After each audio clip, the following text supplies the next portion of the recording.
ক্ষমতায় বসার পর এখন তাদের সুর পাল্টে গেছে।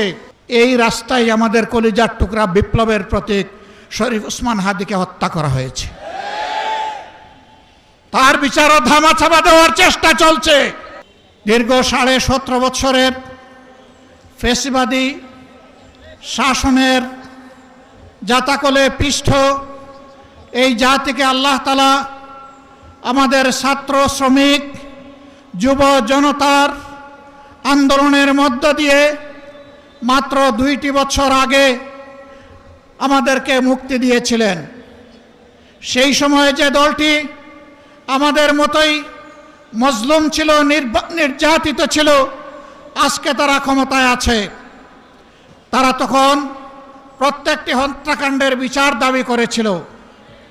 নির্বাচনের সময় তারা বলেছিলেন তারা নির্বাচিত হলে ফ্যাসিবাদের হাতে যতগুলা খুন হয়েছে, গুম হয়েছে, নির্যাতন হয়েছে, সবগুলার বিচার তারা করবে।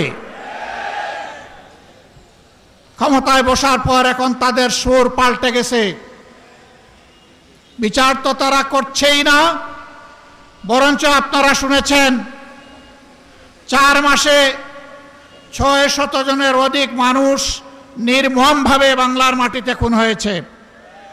আরো দুঃখজনক, এই দলটি নিজেদের হাতে নিজেদের কর্মীদেরকেই খুন করেছে।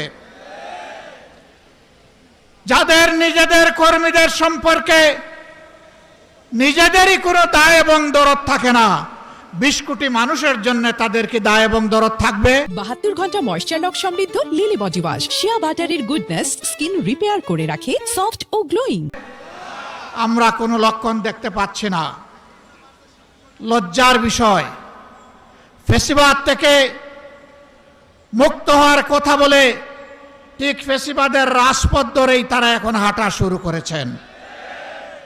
বাংলাদেশ ব্যাংকের গভর্নর, বিভিন্ন ব্যাংকে অযাচিত হস্তক্ষেপ, বিশ্ববিদ্যালয় কলেজগুলা দলীয় অনুগত লোকদেরকে দিয়ে দখল করা, জেলায় জেলায় প্রশাসক বসিয়ে দেওয়া, এমনকি খেলার মাঠটা পর্যন্ত তারা দলমুক্ত রাখতে পারলেন না। এইভাবে তারা আবার কার্যত একদলীয় ফ্যাসিবাদী শাসনের দিকেই আগাচ্ছেন। বন্ধুরা, বাংলাদেশ কিন্তু বারবার বিপ্লবের সাক্ষী। আমরা পরিষ্কার বলে দিচ্ছি, হয় আপনারা বিচার নিশ্চিত করুন, না হয় আপনারা যাওয়ার রাস্তা খুঁজে বের করুন। আপনারা যে পথে হাঁটছেন, সংসদে আমরা প্রত্যেকটি বিষয় সেখানে আমরা প্রতিবাদ করছি।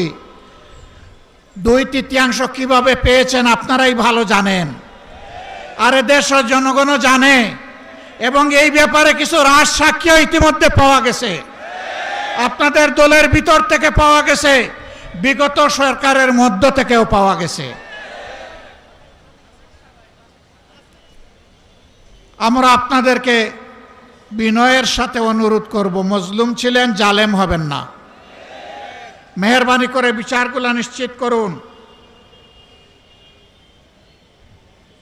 শুধু ফ্যাসিবাদের হাতে কেন, এই রাস্তায় আমাদের কলিজার টুকরা বিপ্লবের প্রতীক শরীফ ওসমান হাদিকে হত্যা করা হয়েছে।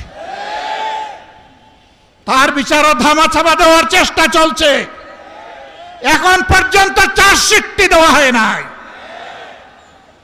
কাকে খুশি করার জন্য, কোন সত্যকে আড়াল করার জন্য এটা করা হচ্ছে?